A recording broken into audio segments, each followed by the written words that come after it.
한 주 잘 지내셨습니까?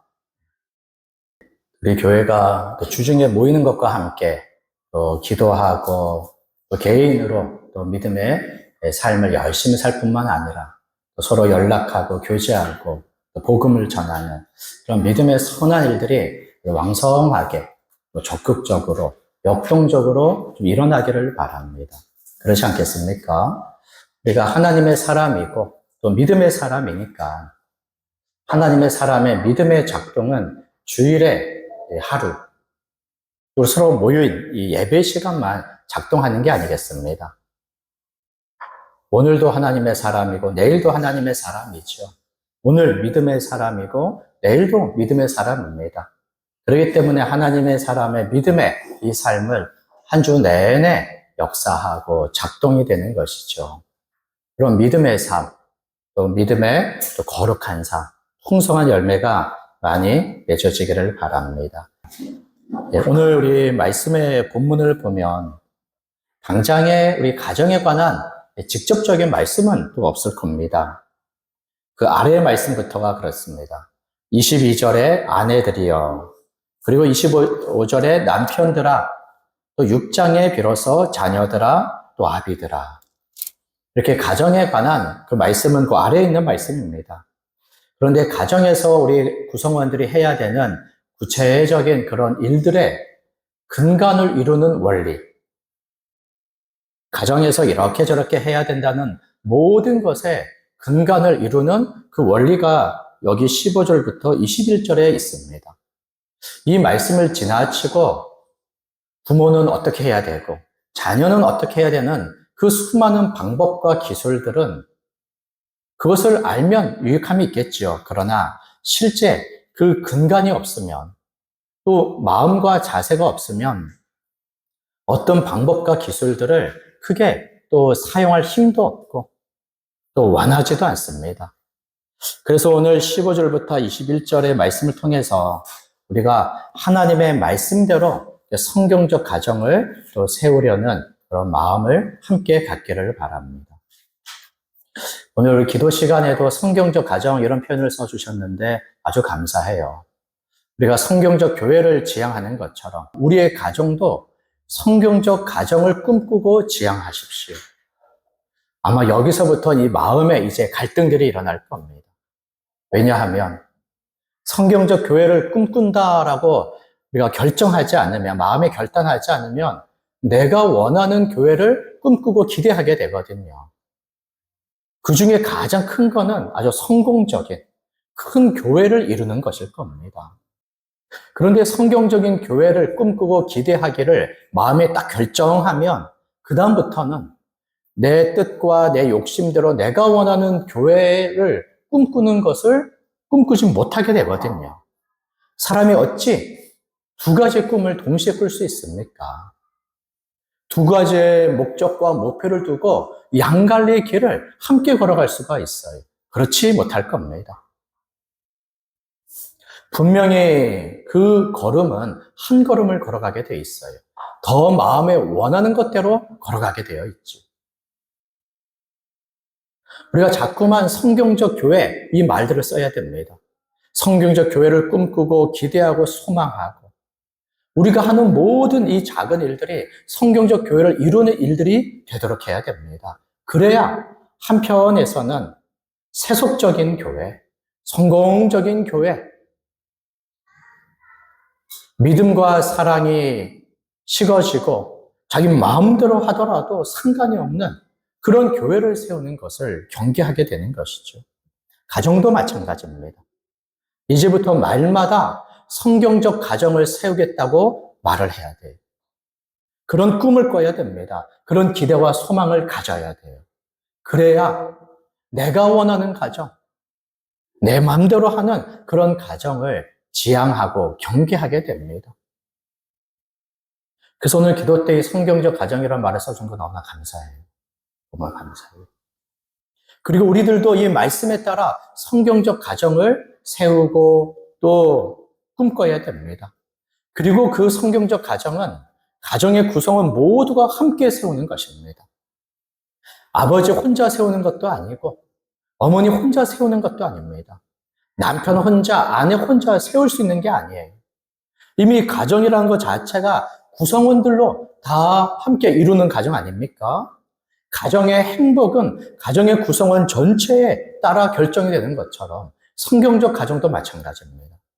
성경적 가정은 가정의 구성원 전체가 마음을 다하고 힘을 다하여 하나님의 말씀대로 행할 때 비로소 성경적 가정을 세울 수 있습니다. 그리고 그 은혜와 유익은 가정 모두의 몫이죠. 그래서 이제 우리 믿음의 사람들부터 하나님의 말씀대로 성경적 가정을 세우겠다고 결심하셔야 돼요. 결심해야 됩니다. 그렇지 않으면 마음을 빼앗겨요. 내 마음대로 하는 가정. 세상 사람들이 다 옳다고 생각하는 가정. 그저 내 마음이 편하고 내 몸이 편한 그런 가정. 내 꿈과 야망을 조금도 이루는 가정으로 세우려고 이제 혈안이 되어져 있지. 그리고는 자신의 가정을 자신의 손에 넣고 자기 마음대로 주무르고 자기가 원하는 대로 만들어가기를 시작합니다. 결코 그럴 수 없어요. 하나님께서 우리를 믿음의 사람으로 부르신 것은 어느 곳에서나 믿음의 삶을 살도록 하기 위해서입니다. 교회 안에서. 그래서 성경의 가르침에 보면 하나님의 구원의 은혜의 말씀과 함께 우리를 교회로 부르셔서 교회의 삶을 살아가도록 얼마나 많은 말씀들을 주고 있습니까? 그런데 그것뿐만 아닙니다. 하나님은 하나님의 사람들을 통해 세상에서도, 세상이라고 하면 두 종류겠죠. 하나는 가정으로, 하나는 사회로. 가정과 사회에서도 믿음의 삶을 살아가기를 원합니다. 그래서 여기 1장, 2장에서 구원의 은혜의 말씀을 하고는 3장부터 4장, 5장, 6장에 이르기까지 교회와 함께 세상에서, 가정과 사회에서 마땅히 우리가 해야 할 삶의 내용들을 잔뜩 말씀해 주고 있는 거예요. 우리로서는 너무나 감사하고 기쁘죠. 왜냐하면 하나님의 구원의 은혜에 감사하며 하나님을 위하여 살고자 할 때 우리가 살아가야 할 삶을 너무나 분명하게 말씀해 주고 있으니까 목적, 방향, 내용에 있어서 틀림없는 삶을 살아갈 수 있도록 분명하게 말씀해 주고 있으니까 얼마나 감사하고 기뻐합니까? 그런데 우리는 교회나 세상에서 방황할 것이 없어요. 분명한 하나님의 말씀이 있기 때문입니다. 말씀을 보지 않고 모르면 방황해요. 교회 생활을 어떻게 해야 되는지, 가정생활, 사회생활을 어떻게 해야 되는지 방황합니다. 그리고는 세속에 휩쓸려 자기 마음대로 살아가기 시작하지. 교회에서도 마음대로 행동합니다. 가정과 사회에서 자기 마음대로 살아가요. 믿음의 사람의 믿음의 모양을 찾아볼 수가 없습니다. 여기 교회에서 어떻게 해야 되는지를 말씀하고는 5장 22절부터 6장 4절까지 가정에서 어떻게 우리가 해야 할지를 말씀해 주지요. 그리고 5절부터 9절까지는 사회에서 어떻게 해야 할지 그 근본을 이루는 원리를 말해 줍니다. 하나님은 하나님의 사람들이 교회와 함께 가정, 사회에서 하나님의 사람답게 살기를 원하는 겁니다. 그런 말씀의 표현이 여기 5장 8절에 이렇게 나와 있어요. 너희가 전에는 어둠이더니 이제는 주 안에서 빛이라. 빛의 자녀들처럼 행하라. 빛의 자녀들처럼 행하라. 이것을 원하시는 겁니다. 우리 하나님께서 모든 하나님의 사람들을 두고 명령하시는 거죠. 빛의 자녀들처럼 행하라. 전에는 어둠에 속했고, 그러나 이제는 빛에 속한 빛의 자녀들이니까 어둠의 일들을 여전히 행하지 마라. 빛의 자녀들처럼 행하라. 그것의 열매는 모든 착함, 의로움, 진실함이 있으며 이제는 주를 기쁘시게 하는 그 삶을 살 것을 말씀하는 것입니다. 여기에 눈을 떠야 되는 거예요. 여기에 우리의 가치가 있습니다. 우리의 삶의 의미가 여기에 담겨져 있어요. 믿음 가운데 살아갈 때 하나님의 은혜가 있고 그 안에 평안과 평강이 넘쳐나는 것입니다. 기쁨이 바로 여기에 있어요. 이것을 포기하면 안 됩니다. 그리고는 그것을 조금 더 자세하게 15절부터 21절에 말씀하면서 우리가 어떻게 살아가야 할지 아주 근간을 이야기해 주는 것이죠. 그리고 이 근간이 되는 이 말씀을 오늘 우리 가정에 적용하기를 원하는 겁니다. 15절부터 21절을 얼마든지 교회에 적용할 수 있고 가정에 우리의 삶에 적용할 수 있죠. 그리고 사회에서 어떻게 우리가 살아가야 할지에 대해서 적용할 수 있습니다. 이 말씀을 외면하면, 이 말씀을 놓치면 그 다음부터 가정에서 이렇게 저렇게 하라는 어떤 말씀도 잘 들리지가 않아요. 또 무엇라 말씀하면 지나친 간섭이라고 여기며 여전히 자기 마음대로 하려고 하는 것을 우리가 꺾을 수가 없습니다. 그러니 먼저 가정에서 어떻게 해야 할지에 대해서 우리가 알기 전에 15절부터 21절의 말씀을 통하여 가정에서의 우리의 모든 행실의 근간을 이루는 이 말씀을 가정 전체가 붙잡기를 바랍니다. 우리 교회 안에는 믿음의 가정들이 있죠. 아주 참 감사한 일입니다. 우리 가정 전체 부모와 자녀가 다 함께 믿음을 가지고 교회 생활한다는 것은 얼마나 큰 은혜요 복인 줄 모릅니다. 그 가정에 믿음의 사람이 자기 혼자일지라도 실망하지 마세요. 하나님께서 가정에 믿음과 구원의 은혜를 베풀어 주시기 위한 그런 단초로 나 한 사람을 지금 믿음의 사람으로 세우셨는지 모릅니다. 그러니 실망하지 말고 나를 통하여 하나님께서 나의 간구를 하나님께서 들으시고 또 복음의 전도와 착한 행실을 통하여 내 가족이 강화되고 또 복음을 통하여 믿음을 가질 수 있는 기회를 우리가 얼마든지 얻을 수 있습니다. 그러니 실망할 것도 없지요. 그럴 때 지금 믿음의 가정에 속해 있다면 지금 모두가 함께 15절부터 21절의 말씀을 다 아멘으로 받아들이세요. 그것은 어떤 겁니까? 15절부터 17절에 보니까 그런즉 너희가 어떻게 행할지를 자세히 주의하여 지혜 없는 자같이 하지 말고 오직 지혜 있는 자같이 하여 세월을 아끼라 때가 악하니라. 그러므로 어리석은 자가 되지 말고 오직 주의 뜻이 무엇인가 이해하라.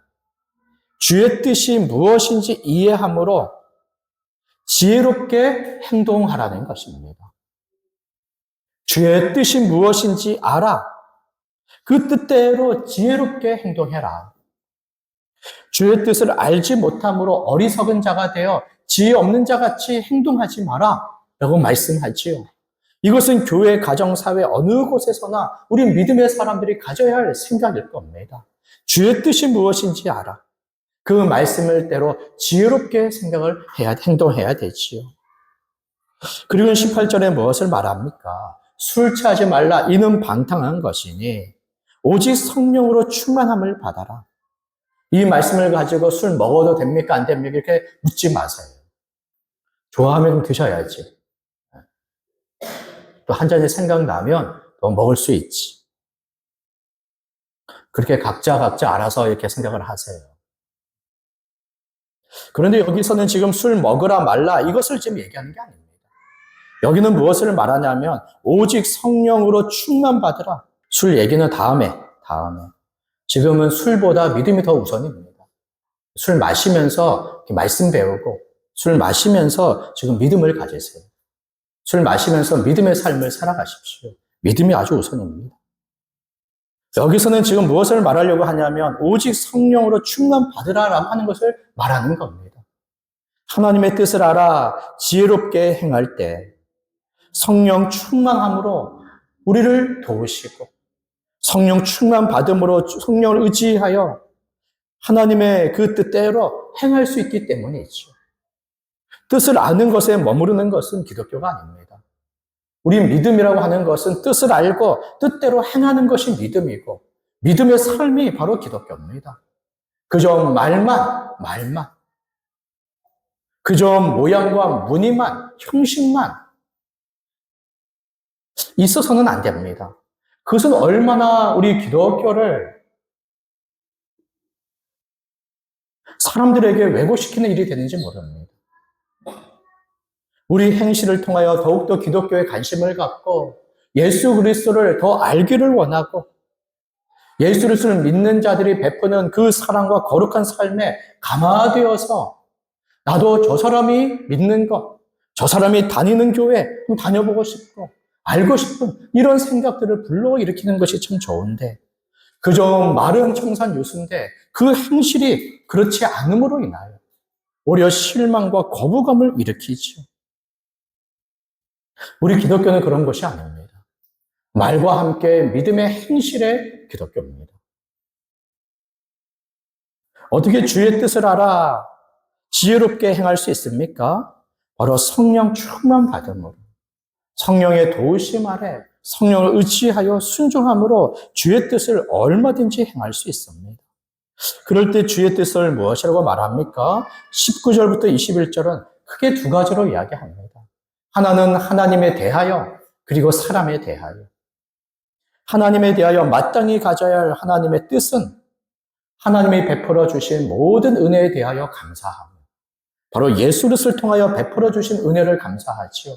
감사하며 하나님을 예배하는 것, 서로 화답하여 시와 찬송과 신령한 노래를 하며 또 마음으로 주께 노래하며 찬양하며 서로 화답한다. 그것은 분명 한 몸 된 교회 안에서의 공교회의 예배를 두고 얘기하는 걸 겁니다. 하나님에 대한 감사와 예배, 그것이 하나님에 대한 뜻이고 우리가 마땅히 해야 할 본분이며 의무입니다.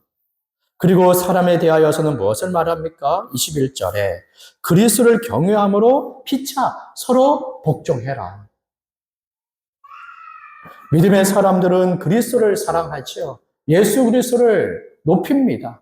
예배합니다. 경외합니다. 그리고는 예수 그리스도를 기꺼이 섬기죠. 그러한 믿음의 사람들은 그 믿음으로써 서로 복종하는, 복종은 종이 주인을 복종한다 할 때 쓰이는 표현 아닙니까? 그럴 때 다른 사람에 대하여 자기 자신을 종과 같이 여기며 그 사람을 섬기는 것을 말합니다. 갈라디아서에서는 이런 말씀을 사랑으로 서로 종노릇하라 그렇게 말씀해주고 있지요.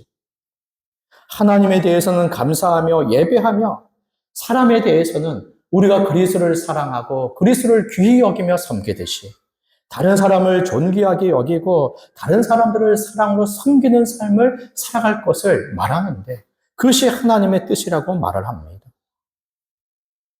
하나님의 뜻을 알고 또 성령 충만함을 받으며 하나님께 감사하고 예배하며 또 서로 사랑으로 섬기는 이 삶은 우리들의 모든 삶의 근간을 이룬다고 말할 수 있겠습니다.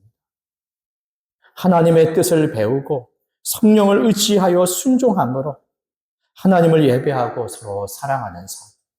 그것은 교회 안에 충분히 있어야 할 삶이죠. 그것은 우리의 가정과 또 사회 안에서도 있어야 할 것입니다. 물론 교회와 가정과 사회는 너무나 다릅니다. 다르죠? 가정은 교회가 아니에요. 이 세상 사회도 교회가 아닙니다. 오로지 우리가 교회죠. 이 교회의 예수가 머리 되시고 예수님이 그의 다스림을 목사와 장로의 직분으로 주시고 또 집사의 직분으로 구제케 하시는 거예요.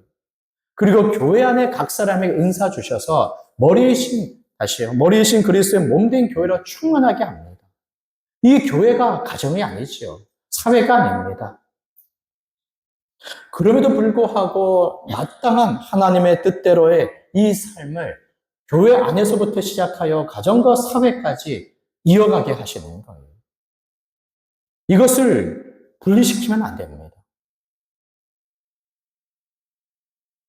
교회 안의 삶이 흘러 넘쳐서 가정과 사회까지 이르러 가야 돼요. 이것을 거꾸로 하면 괜찮으냐라고 할 때 불가능합니다. 교회에서는 잘 못 살고 가정에서 잘 살고 사회에서 잘 살면 되지. 그것이 절대 불가능해요. 그럴 수 없습니다. 마음은 그렇게 원한다 하더라도 실제 그렇지 않아요.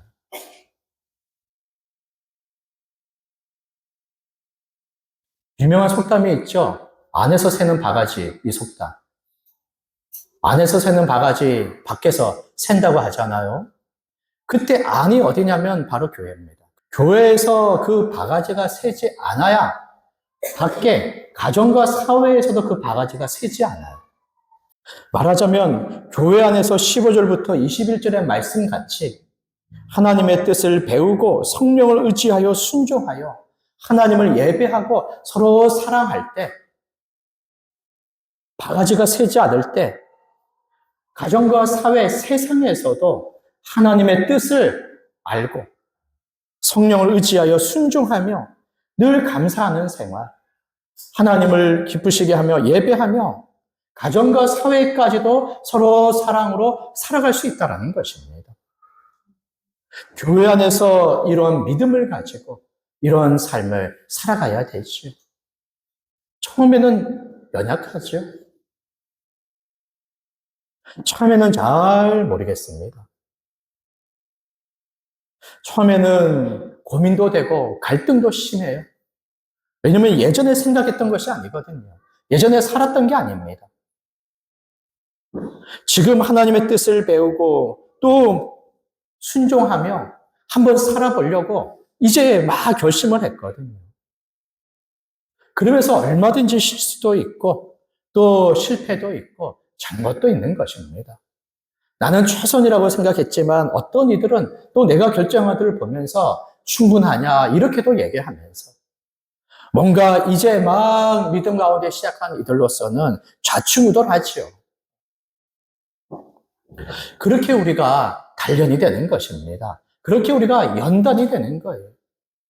서로 돕고 도우면서 함께 믿음에서 서나가는 것입니다. 그러면서 어느새 하나님의 뜻을 아는 지식에서 자라가고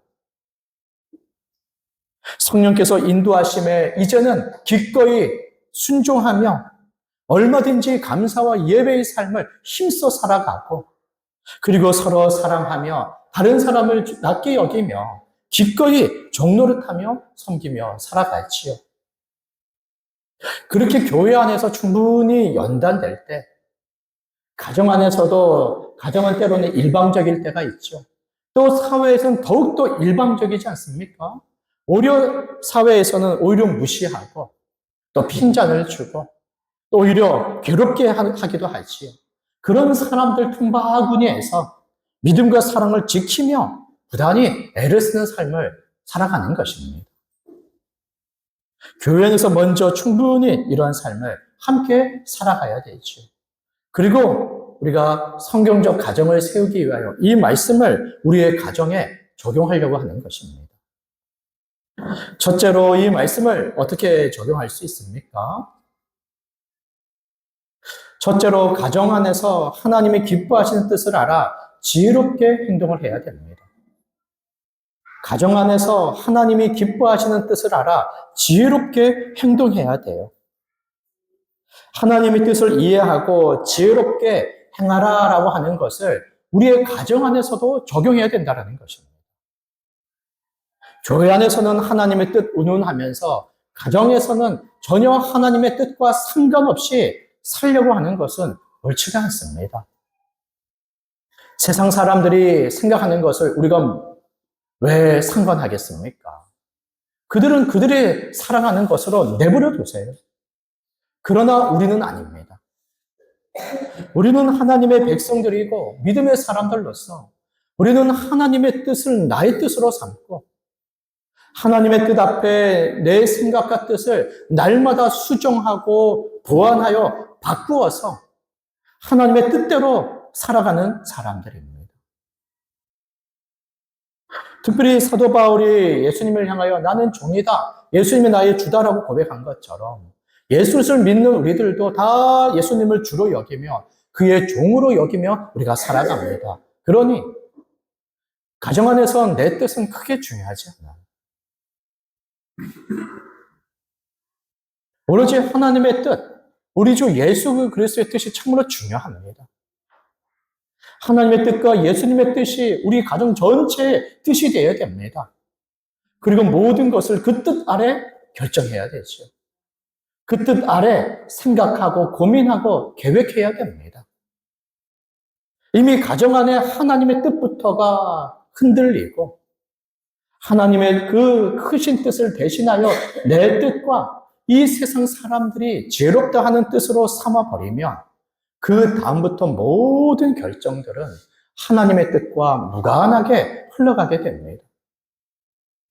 하나에서 10가지 다 내 뜻과 주장대로 이제 행동하게 되는 것이죠. 내 뜻을 생각하고 내 뜻을 우리 가정의 뜻으로 삼는 것을 이제 멈춰야 됩니다.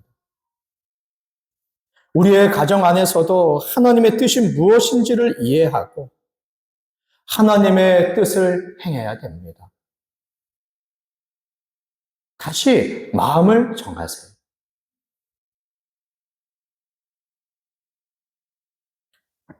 그 가정이 모든 구성원들이 믿음의 가정이 아니라면, 나 한 사람 믿음의 사람이라면 나부터 정하세요.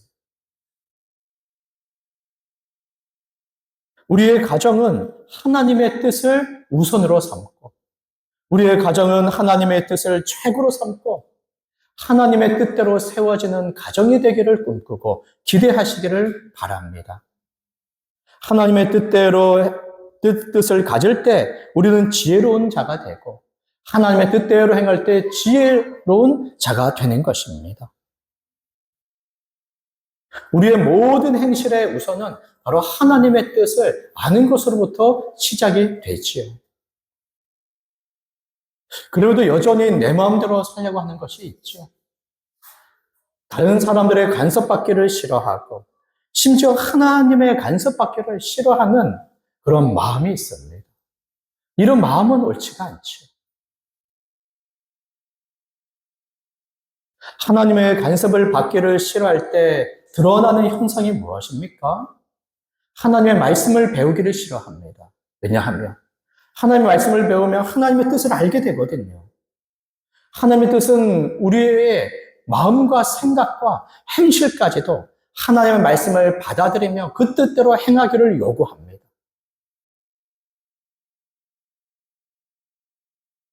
목사가 하나님의 말씀을 부드럽게 전하더라도 그 말씀은 부드럽지가 않아요. 그것은 하나님의 말씀이어서 하나님은 강력하게 요구합니다. 내 뜻을 알아라. 내 뜻을 받아들여라.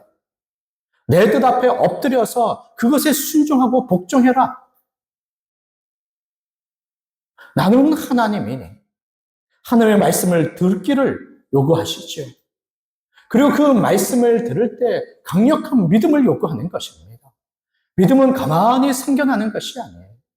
하나님의 은혜의 선물의 차원이 있지만 그것은 하나님의 주권에 맡겨야 돼요. 주권적인 하나님의 은혜와 역사를 내가 어찌할 수 없지요. 그러나 또 한편 믿음에 있어서는 하나님의 은혜의 선물을 복음의 말씀을 들을 때 회개하며 복음의 말씀을 기꺼이 받아들여 따름으로 믿음을 갖도록 하십니다.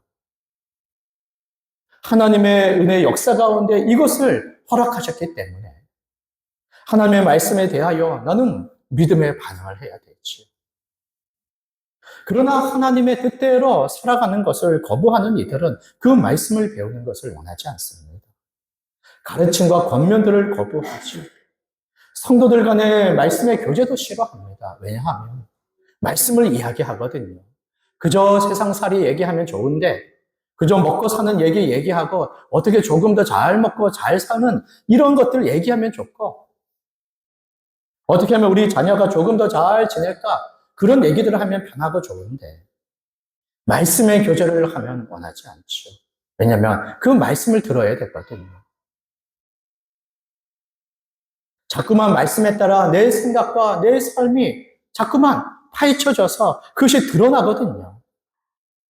그러면서 양심의 갈등들을, 고민들을 겪게 되지요. 이 모든 것이 싫은 것입니다. 가정 안에서 여전히 내 마음대로 하려고 하는 것을 우리는 멈춰야 돼요. 심지어 가정의 주인 되려고까지 하지요. 사단이 뱀을 통하여 아담과 여자를 유혹했던 것처럼 선악과를 먹으면 하나님같이 될 수 있다고 유혹했던 것처럼 그리고 그 유혹을 받아들여 아담과 여자가 선악과를 먹은 것처럼 가정의 주인을 자기 자신으로 생각하려고 합니다. 그러니 거기에 따르는 행실은 내 마음대로 하는 것이죠. 세상 사람들은 하나님이 없다고 하지요. 그러니 가정과 세상에서 자기 스스로를 하늘같이 여기며 꼭 그렇게 직접적으로 말하지 않더라도 그의 행실은 자기 마음대로 하는 것을 통해 자기 스스로를 하나님처럼 주인처럼 지금 다 여기며 살아가는 것입니다. 그런 것처럼 우리 가정의 모든 것을 내 마음대로 결정하고 내 마음대로 살려고 하는 것입니다. 이 모든 것들에 있어서 우리는 멈춰야 되는 거예요. 그리고는 하나님의 뜻을 우리 가정의 뜻으로 삼아야 됩니다. 이것을 위해서 먼저는 하나님을 우리 가정의 주인으로 삼아야 되겠죠. 이것을 우리가 고백해야 됩니다. 예수님은 나의 주님이시며 나의 구원자십니다고 믿음의 고백을 우리가 했던 것처럼, 그리고 날마다 이 고백을 하면서 믿음을 지켜가는 것처럼, 가정에 들어갈 때, 가정에서 나올 때, 가정에서 지내며 살아갈 때 우리 가정의 주인은 하나님이십니다. 우리 가정의 주인은 예수 그리스도이십니다. 가정 안에서 나는 종입니다. 그리고는 그 마음에서부터 이제 주님의 뜻을 알아가고 주님의 뜻을 기꺼이 받아들이며 주님의 뜻대로 행할 마음을 갖게 되는 것입니다.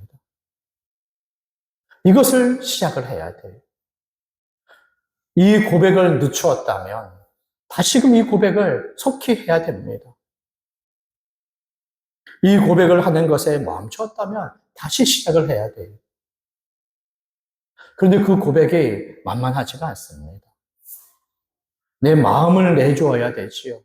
주인의 자리를 내줘야 됩니다. 이제는 내 모든 말과 행실이 주의 말씀의 뜻에 이제 다 간섭을 받아야 됩니다. 그러니 이것은 만만한 고백이 아닙니다. 오로지 믿음의 고백이 되는 것이죠. 그런데 그 자신 스스로가 믿음의 사람이라고 한다면 가정 안에서도 믿음의 사람이 되어야 되지요. 가정 안에서 이 고백을 분명히 해야 됩니다. 어떻게 합니까? 가정에서 이 믿음의 고백을 하고 있습니까? 또 지금 이 믿음의 고백을 드릴 수 있습니까? 이 믿음의 고백을 해야 되는 거예요. 우리 같이 이 믿음의 고백을 합시다. 우리 가정의 주인은 하나님이십니다. 우리 가정의 주인은 예수님이십니다. 이 고백은 나 자신과 우리 가정 전체를 종으로 내려앉는 거예요. 그리고 그 앞에 겸손하게 엎드리는 것이죠. 내 마음대로 하는 것을 멈추고 이제 주의 뜻을 알아 주의 뜻대로 살고자 하는 그런 고백입니다. 이 고백에서부터 성경적 가정이 시작이 될 겁니다. 그리고는 가정에 대한 하나님의 뜻을 알아가기를 시작하는 거죠. 하나님이 우리 가정에 기뻐하시는 것이 무엇인가?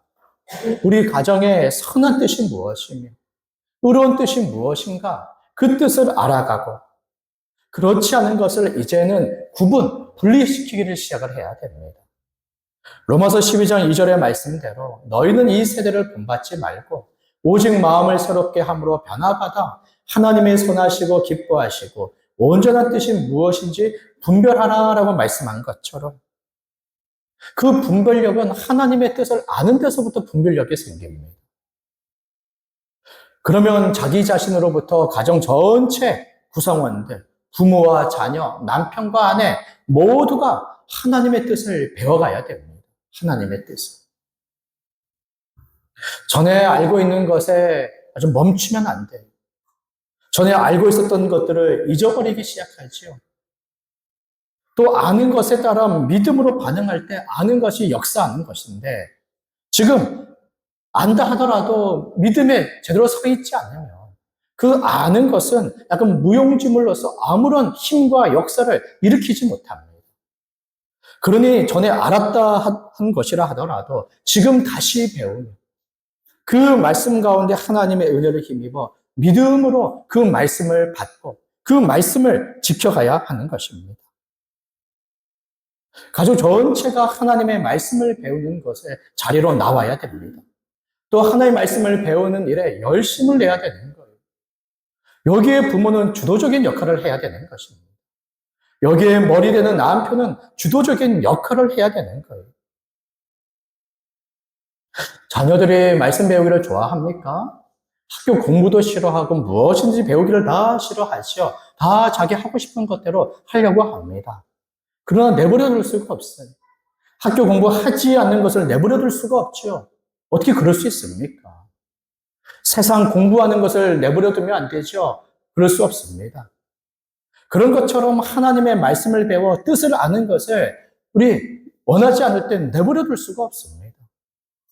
강압적으로 윽박지르면서 그렇게 권해야 됩니까? 그렇게 하면 안 되죠.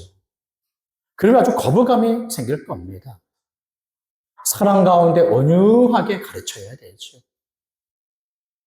2개 가르치고 하나만 알아도 괜찮습니다. 또 다음에 또 가르치면 되지요. 가르치지 않는 것, 권하지 않는 것이 문제이지. 그 부모가 말씀을 배우고 믿음에 따라 행하며 또 자녀를 사랑 가운데 온유하게 권하면 하나님의 은혜가 있습니다. 부모의 믿음에 따라 자녀를 언약 백성으로 부르신 하나님께서는 은혜를 베풀어 주세요. 은혜를. 어릴 때 자녀들이 거부할 수 있죠. 왜 그 악한 본성을 가지고 있잖아요. 그럴 때 가르침에 함께 참여하며 말씀을 배우도록 해야 됩니다. 그래서 가정 구성원 전체가 하나님의 뜻을 아는 것에 자라갈 때 여기에 가정의 차이와 갈등들이 일어나지 않는 법입니다. 그리고는 하나님의 뜻대로 행하게 되는 것이죠. 이 일에 우리가 다시 한번 마음을 우리가 가져야 됩니다. 결단을 해야 됩니다. 나와 우리의 가정은 하나님의 뜻을 알아 지혜로운 자가 되어 행하겠다. 우리 가정 전체가 하나님의 말씀의 뜻을 알아 행함으로 성경적 가정을 꿈꾸며 성경적 가정을 세우겠다고 결심해야 됩니다. 이 결심을 하시기를 바랍니다. 그러면서도 하나님의 뜻을 아는 것은 곧 행하는 것으로 이어져야 되지요. 그럴 때 우리의 연약함이 있지 않습니까? 내 마음대로 살려고 하는 욕심이 우리 안에 남아있어요. 그리고는 세상에서 하나님의 뜻을 거스려 세상의 좋은 것들로 살도록 그렇게 요구하는 유혹들도 참 많이 있습니다. 그럴 때 하나님께서는 성령을 통하여 얼마든지 하나님의 뜻을 알 뿐만 아니라 뜻대로 행하도록 도와주시는 분이십니다. 18절의 말씀을 한번 보십시오. 술 취하지 말라 이는 방탕한 것이니 오직 성령으로 충만함을 받으라. 이 말씀에 따라 둘째로 가정 안에서 하나님의 뜻대로 행하기 위해 지혜와 힘을 주시는 성령님을 의지하여 순종해야 됩니다. 가정 안에서 하나님의 뜻대로 행하기 위해 지혜와 힘 주시는 성령님을 의지하여 순종해야 됩니다. 성령 충만과 술을 지금 서로 비교해 두고 있죠. 왜 그렇습니까? 술 취한다는 것은 뭡니까? 아마 다 경험이 있을 거예요, 경험. 저도 술을 취해서 완전히 인사불성이 돼가지고 술에 취하면 완전히 인사불성이 되죠. 필름이 끊긴다고 하죠. 블랙아웃. 어떤 이 생각, 또 어떤 인지 이런 것들이 완전히 끊겨지죠. 아마 그런 경험들이 있을 것입니다. 저도 20대 초반에 한 번 이 경험이 있어요. 그리고 잔잔하게 필름까지는 끊기지 않은 적은 많아요. 술 취하게 되면 보통 사람들의 보통의 인지, 능력이 얼마나 떨어집니까? 또 정상적인 감정을 가지고 생각하고 결정하는 것이 아주 제한되게 되지요. 술 취하는 것으로는 보통의 우리가 인지 능력과 그리고 또 어떤 감정의 조절과 또 내가 뜻하는 것을 하려는 어떤 의지들을 상실하게 합니다. 술 취하게 되면 믿음의 사람의 믿음의 생각과 믿음의 결정과 믿음의 삶을 더욱더 살지 못하게 하죠. 그런데 성령 충만함은 전혀 반대입니다. 성령 충만은 믿음을 가진 사람들의 생각과 결정과 그리고 행하는 것에 아주 능력 있게 합니다. 얼마나 다릅니까? 술 취하는 것도 사람을 지배하죠. 그러나 사람들로 하여금 온전히 하나님 앞에 서서 온전한 길을 걸어가지 못하도록 지배합니다. 근데 성령 충만함은 믿음의 사람으로 하나님 앞에 온전히 서서 온전한 일을 행하도록 지배하죠. 아주 능력 있게 합니다. 그래서 모든 믿음의 사람들은 날마다 성령으로 충만 받아야 됩니다. 그러나 술만 우리를 지배하는 것이 아니에요. 그것은 그저 비유적으로 또 대표적으로 얘기를 하고 있는 것입니다. 우리를 지배함으로써 우리의 마음과 생각을 완전히 사로잡아 빼앗게 하는 것들이 참 많죠. 우리가 가지고 있는 힘과 의지력을 상실하게 하는 게 참 너무나 많습니다. 그런 것들이 뭐가 있습니까? 어떤 이들은 여기 술 취하지 말라고 하니까 나는 술 안 먹으니까, 나는 술 취하지 않을 정도로 나는 먹지 않으니까 괜찮다고 생각을 해요. 그렇지 않습니다. 술의 지배는 받지 않는다 하더라도 다른 것에 지배받는 삶을 참 많이 살아가지요. 오늘날에는 무엇이 있겠습니까? 바로 이 영상물이 그럴 거예요. 쇼츠나 게임이나 영화나 드라마, 그저 많은 시간에 그저 생각 없이 보는 그런 것들에 빠져 있을 때 그것에 사로잡혀 있어요. 그러면 한두 시간은 금방 지나갑니다. 토요일은 완전히 자기 세상이죠. 직장인들이 퇴근하고 남은 시간들은 완전히 자기 세상이죠. 나는 분명히 잠깐인데, 나는 잠깐 그냥 켰을 뿐인데, 그냥 2시간, 3시간은 홀짝 지나갑니다. 어떻습니까? 그러한 시간 동안에 주의 뜻이 막 생각이 나고 묵상이 되며 주를 위하여 내 자신을 드리며 더 주를 위하여 어떻게 살아갈까? 그런 고민들이 됩니까? 그 시간 동안에 하나님이 기뻐할 만한 어떤 일들을 좀 생산적이고 긍정적인 일들을 합니까? 전혀 그렇지 않아요. 조금 안정을 갖고 조금 기분을 전환하고 또 재미와 즐거움을 위하여 보는 일들이 있지요. 완전히 이것을 거부하고 다 터부시할 것은 없습니다. 그러나 그 스스로는 판단을 해야 돼요. 그런 영상물들에 완전히 사로잡혀서 많은 시간을 거기에 이렇게 보내는 것들이 다 괜찮은지 그것을 생각을 해야 됩니다. 어떤 사람은 2시간, 3시간을 괜찮게 여기는 사람이 있을 것입니다. 그러면 그렇게 해도 괜찮아요. 그런 어떤 사람은 1시간이라도 야, 이거는 너무 좀 아깝다. 이 시간에 또 말하자면은 기도의 시간을 10분 갖는다거나 말씀을 한 10분 본다거나 또 우리 지체들에게 한번 잠깐 연락한다거나 얼마든지 또 가정을 돌아보고 숨긴다거나 그런 것들을 할 수 있는데 시간이 아깝다면 그것을 조절을 하세요. 분명히 자신이 생각하는 어느 정도의 시간들이 있을 것입니다. 그것을 지나쳐서 과도하게 거기에 마음과 시간을 빼앗기지 마십시오. 거기에 마음과 시간을 빼앗기면 자꾸만 거기에 종노릇하게 됩니다. 자신의 의지력이 꺾이게 되지요. 이런 술 취하는 것만 우리를 지배하는 것은 아닙니다. 남은 시간들에 쇼핑이나 어떤 것을 더 갖기 위하여 지나치게 우리 검색하는 것들이 있지요. 자기의 필요를 따라서 쇼핑하고 소비하는 것은 얼마든지 필요한 일입니다. 그것은 아주 유익한 일이죠. 그러나 쇼핑과 소비하는 것으로 자신을 위로하고 자신을 달래고 그것으로 자신의 허전한 마음을 채우고 자신의 가치를 또 높이려고 하는 것은 그것은 그릇된 일입니다. 어떤 사람들은 지나치게 일을 하는 사람들이 있어요. 일을 하는 것은 얼마나 필요한 일입니까? 가정에 너무나 필요한 일이죠.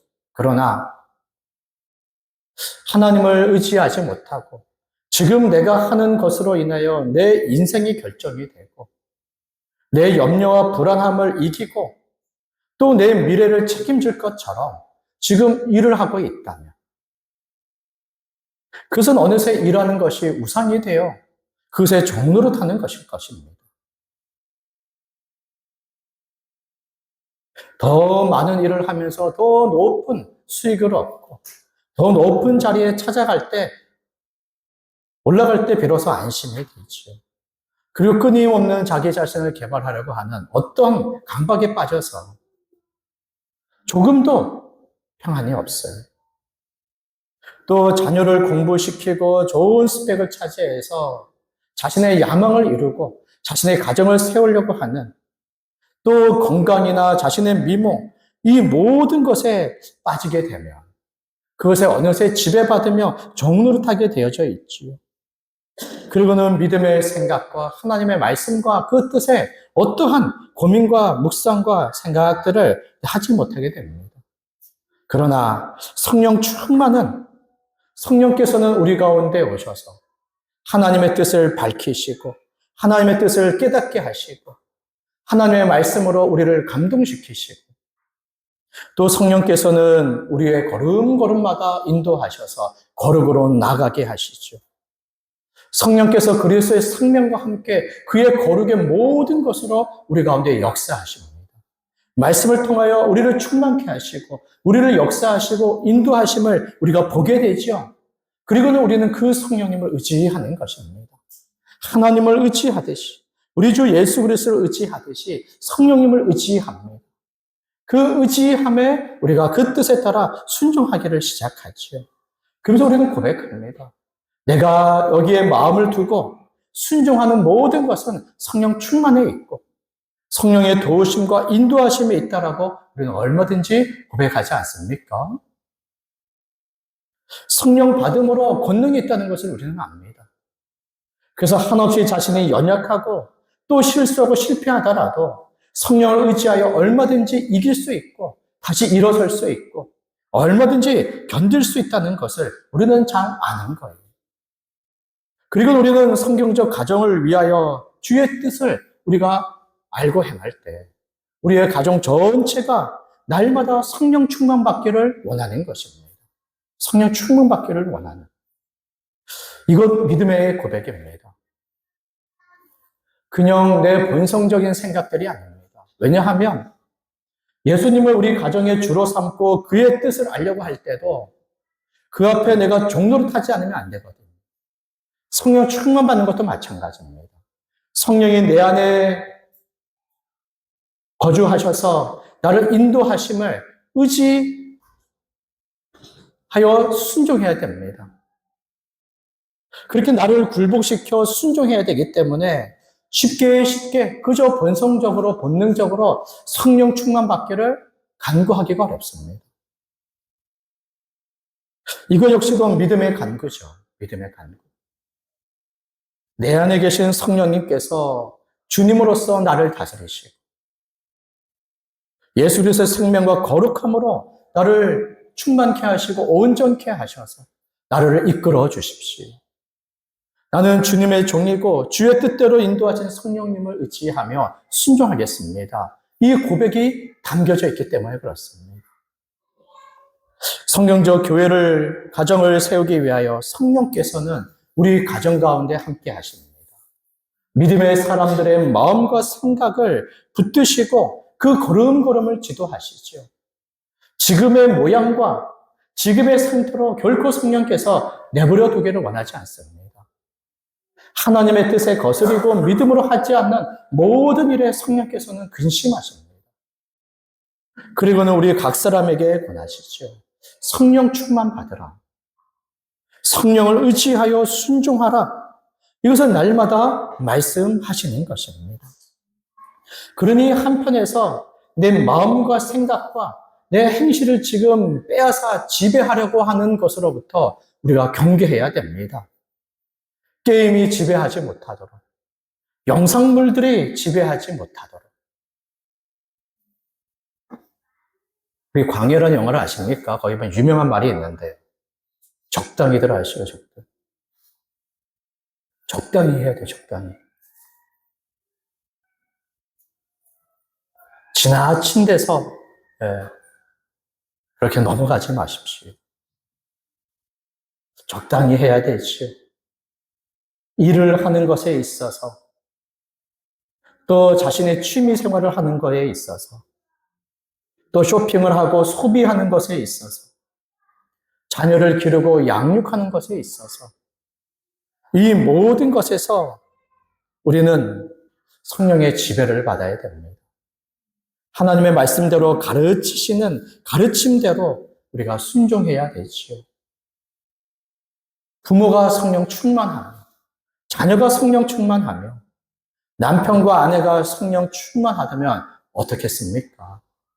모두가 우리 가정에 베푸시는 하나님의 은혜를 의지하며 그의 뜻대로 순종하기를 시작한다면 우리의 가정은 분명 놀랍도록 달라질 겁니다.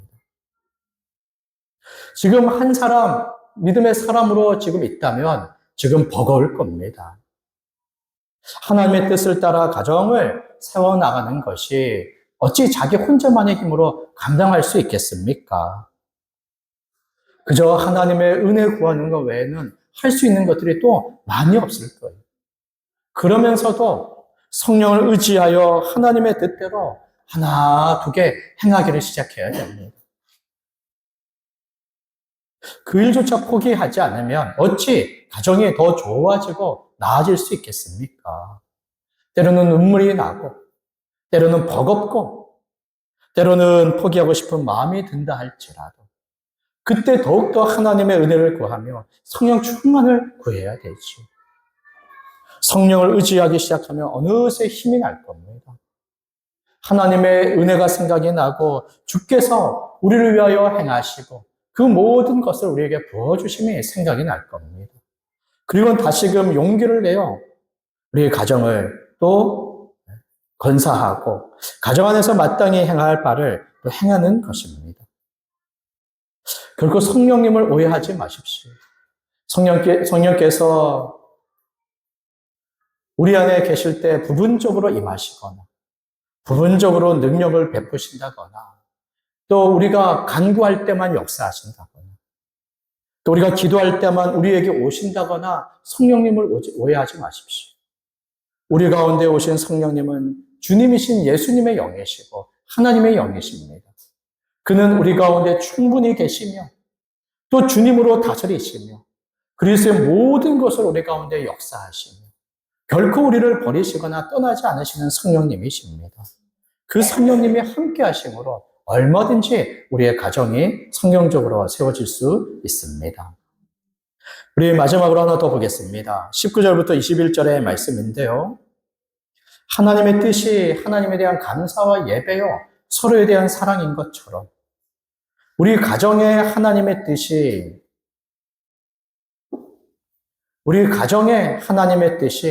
하나님께 감사하고 예배하며 가족 구성원들 간에 서로 사랑으로 섬기는 것인 줄 알아야 됩니다.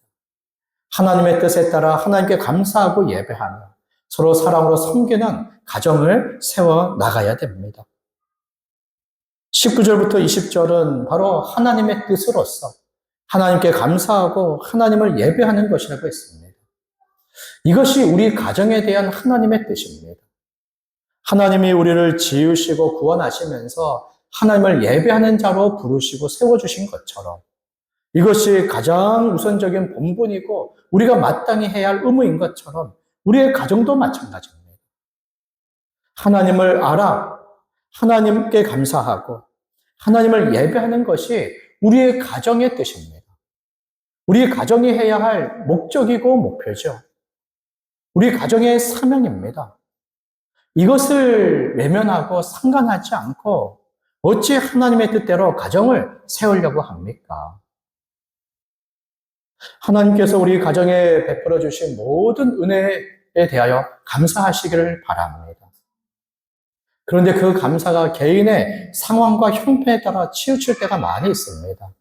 또 개인의 감정과 느낌에 따라 요동할 때가 참으로 많이 있어요.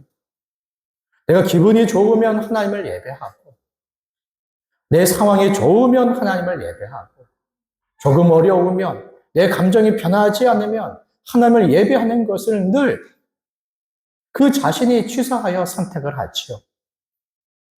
그러나 하나님께서 우리의 가정에 구원하시고 복을 주신 것은 하나님을 예배하도록 하기 위해서입니다.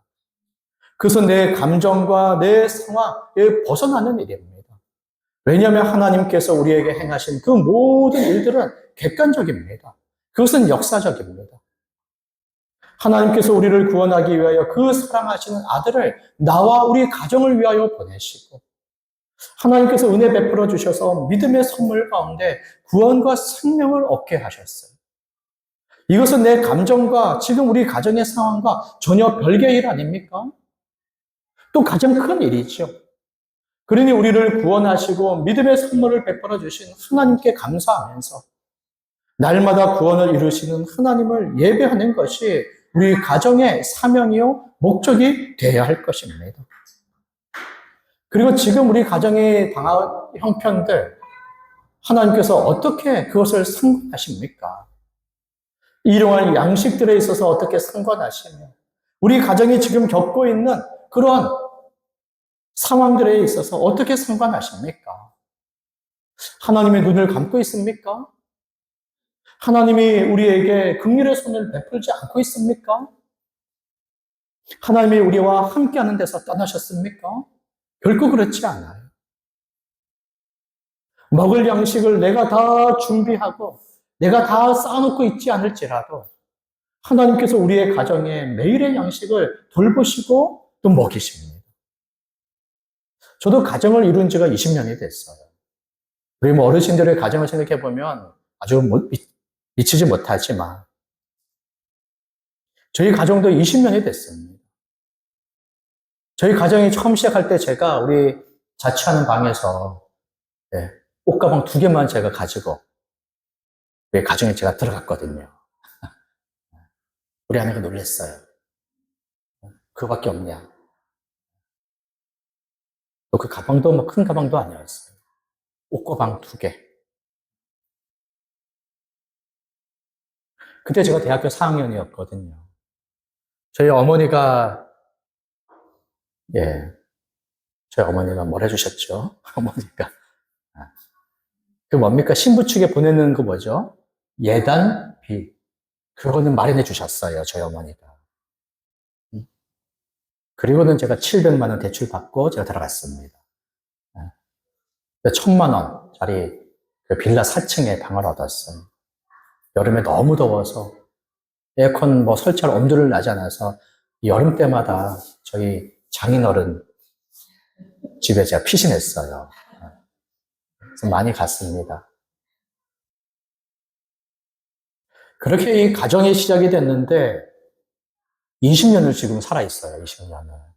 벌써, 이런 말은 좀 뭐하지만 벌써 죽어야 되는데 먹고 사는 것들에 있어서는 지금 아무것도 없이 시작했다면 어떻게 살 수 있습니까? 사람의 생각으로. 근데 지금 20년을 잘 먹어서 지금 배도 많이 나와 있습니다. 지금 잘 살고 있어요. 이거 어떻게 된 일입니까? 내가 그 먹을 것을 내가 다 쌓아놓고 시작을 했습니까? 내가 그 먹을 것을 위하여 내가 다 이것을 마련을 했습니까? 그렇게 살지 않았어요. 그저 또 사람이 사는 데 있어서 먹고 마시는 것만 있으면 됩니까? 그렇지 않지요. 그 많은 일에 있어서 하나님의 좀 돌보심이 있었습니다. 그리고 또 가정 안에 있었던 많은 어떤 질병과 또 어떤 사고와 또 사건의 일들, 그 모든 것 하나님께서 돌보심으로 지금까지 지내왔어요. 그러니 하나님께서는 우리의 가정들 안에 구원과 생명의 복을 주실 뿐만 아니라 일용할 양식들과 모든 일들에서 지키시고 보호하시는 그 하나님이십니다. 그러니 우리 가정들은 날마다 하나님 앞에 감사의 기도를 드려야 되겠죠. 깨어 감사 기도를 드리기 위하여 식사할 때 이것을 항상 기도하세요. 그저 잘 먹겠습니다 이렇게 기도만 하지 마시고 하나님이 베풀어 주신 구원의 은혜를 감사하고 지금까지 지키시고 돌보심을 감사하고 기도할 때 부모가 대표 기도하세요. 자녀들이 이것을 알도록 기억하도록. 그래서 우리의 가정이 그저 부모의 수고로만 이게 잘 살고 있는 게 아니구나.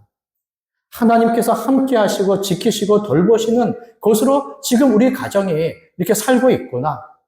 부모의 고백을 자녀들이 고백할 겁니다. 부모의 신앙을 자녀들이 그 신앙으로 닮을 거예요. 우리의 가정의 사명은 하나님께 감사하는 일입니다. 하나님은 감사의 고백을 받기를 원하시죠. 염려가 됩니까? 아무것도 염려하지 마십시오. 기도와 간구로 우리의 모든 구할 것을 하나님께 아뢰십시오. 자녀가 지금 시험 중에 있고 고통 중에 있는데 부모에게 얘기하지 않는 것에 부모는 화가 납니다. 얼마든지 도울 수 있고 돌볼 수 있는데 부모한테 얘기하지 않고 자기 혼자 해결해 보겠다고 전전긍긍하며 또 실수하고 실패하는 것에 오히려 화가 나죠. 부모한테 얘기하면 얼마든지 도와줄 의향이 있고 도와줄 힘이 있습니다. 그런 것처럼 하나님께서 우리가 당한 염려에 혼자 염려하고 괴로워하는 것을 원하지 않으세요. 그리고 얼마나 많이 말씀합니까? 아무것도 염려하지 말라. 모든 일에 간구하라. 그러니 염려하는 것 불순종입니다. 기도하지 않는 것 그건 불순종이에요. 그것은 하나님을 아버지로 순간하는 순간 인정하지 않는 것입니다. 예수 그리스도의 주되심을 순간하는 순간 거부하는 거예요. 오히려 그 생각 안에 지금 교만함과 어리석음이 함께 있는 거 아닙니까? 우리는 피조물로서 연약한 자요. 하나님은 창조자요. 우리의 주가 되셔서 돌보시는 아버지신데 그러니 우리는 염려할 것이 아닙니다. 기도할 것이고 하나님이 베푸신 것에 감사할 것이죠. 그리고는 하나님 앞에 예배해야 됩니다. 감사와 찬양, 그 모든 것으로 하나님을 예배하는데 서로 화답하라라고 말씀하고 있는 것처럼 공교의 예배를 드려야 되는 거예요. 이 예배 속에만, 이 교회 안에, 이 공예배 안에 모든 진리의 말씀의 요소와 하나님이 세우신 사람의 그 인도와 가운데 또 믿음의 권속들이 함께 참여하며 이 예배가 온전한 예배요, 충만한 예배가 되는 것입니다. 이 공교회의 예배를 아주 힘써서 참여해야 되지요. 여기 아주 사활을 걸어야 되는 거예요. 감사와 예배를 드리지 않고 그 다음에 하나님의 기뻐하신 뜻대로 살려는 그런 마음과 생각을 도무지 가질 수가 없는 겁니다. 이 예배를 통하여 이 마음을 회복해야 됩니다. 예배를 통하여 이 마음의 열심을 다시금 품어야 되는 거예요. 그리고 부모가 이 가정의 예배를 이끌어가야 됩니다. 우리는 이 주일에 예배를 드려야 된다. 우리는 하나님의 구원의 은혜를 입고 믿음을 가진 가정들로서 하나님을 예배를 드려야 된다. 그것을 선포하고 본을 보이고 마음을 다하고 정성을 다하며 힘을 다하는 것에 애를 써야 됩니다. 그럴 때 부모가 중요하게 여기는 걸 자녀가 중요하게 여기고 부모가 힘쓰고 애쓰는 가치들을 자녀가 함께 가치를 있게 여기며 어느새 그것을 자신의 것으로 받아들이게 되는 거죠. 아담과 여자는 죄를 범하여 하나님의 진노받은 이래 하나님께서 가죽옷을 지어 입혀주시면서 생명 있는 것에 제물로 드리는 제사, 대속의 죽음 가운데 제사함을 얻게 하시고 구원받는 것을 알려주시며 그것을 믿음으로 제사를 요구하셨습니다. 바로 생명 있는 제물 있는 제사를 요구하셨죠. 그럴 때 아담과 여자의 자녀는 누굽니까? 가인과 아벨이죠. 이제 그들이 장성하여 그들 스스로 하나님께 제사를 드렸습니다. 성경에 다 기록하고 있지 않지만 여기 3장과 4장 그 사이에 아담과 하와가 하나님이 마련하여 주신 구원의 방편에 따라 그들이 제사를 드렸을 것입니다. 가인과 아벨이 어렸을 때 그들을 데리고 하나님께 제사를 드렸어요. 그들 앞에서 짐승을 죽이는 그 끔찍한 것을 다 보여주며 잠자는 아들을 다 깨우며 하나님의 제사에 참여케 했을 것입니다. 그러면서 하나님의 구원의 복음의 말씀을 가시적으로 가르치고 말로 가르치며 믿음을 갖도록 했을 겁니다. 그리고는 자녀들이 장성을 했어요. 그리고 가인과 아벨 그 스스로가 재물을 가지고 하나님 앞에 제사를 드렸죠. 우리의 자녀들이 믿음을 가지고 스스로 하나님 앞에 나와 예배하기까지 우리 부모는 자녀들을 붙잡고 예배하는 자리로 나와야 되는 거예요. 그것이 부모의 사명입니다. 자녀의 신앙을 위하여 부모가 힘써서 마땅히 해야 할 대리인의 몫입니다. 이것을 게을리하지 마십시오. 여기에 마음을 두고 애를 쓰고 힘을 쓰세요. 자녀가 보고 배우고 닮아가야 됩니다. 어느새 그 믿음을 가져 스스로 예배해야 되지요. 그리고는 마침내 그 스스로의 믿음을 따라 하나님을 예배할 때 우리의 자녀들이 나눌 겁니다. 우리의 자녀들 중에 가인이 있을 것이고 아벨이 있을 것입니다. 가인은 어떤 자입니까? 부모가 제사를 드리는 것을 수없이 보여주었음에도 불구하고 하나님의 뜻대로 제사 드리지 않고 자기의 뜻과 생각대로 제사를 드리죠. 곡식으로 제물로 삼아 제사를 드립니다. 생명이 없는 것으로. 그것은 하나님의 구원의 복음을 거스리며 아주 적대시하는 것이죠. 그러나 아벨은 양으로 제물을 삼아 함께 제사를 드립니다. 어느 때 우리의 자녀들이 장성한 때 나뉘게 될 거예요. 가인의 길을 따르는 자와 아벨의 길을 따르는 자로 나뉘어질 겁니다. 그때 믿음의 부모들은 눈물 흘릴 때가 있을 거예요.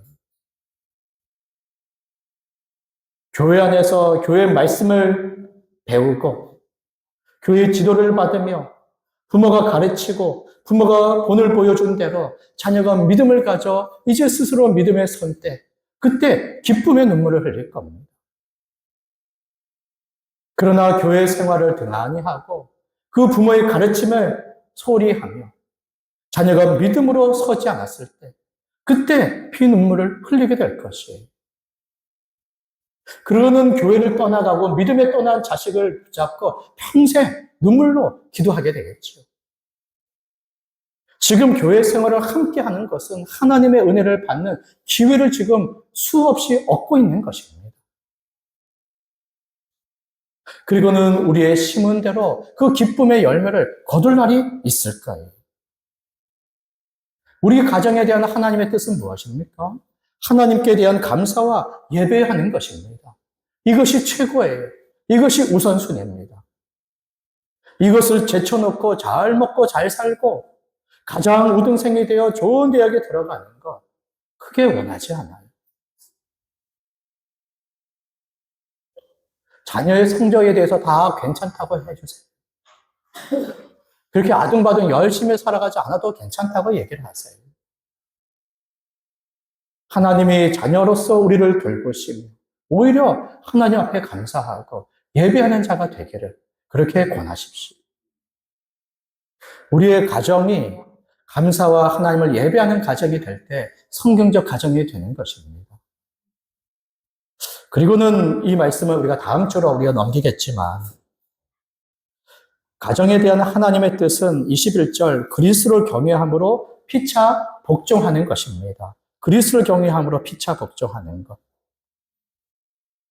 그리스도를 경외함같이 서로 사랑으로 섬기는 그 일들은 교회와 가정과 사회에서 이루어져야 되지요.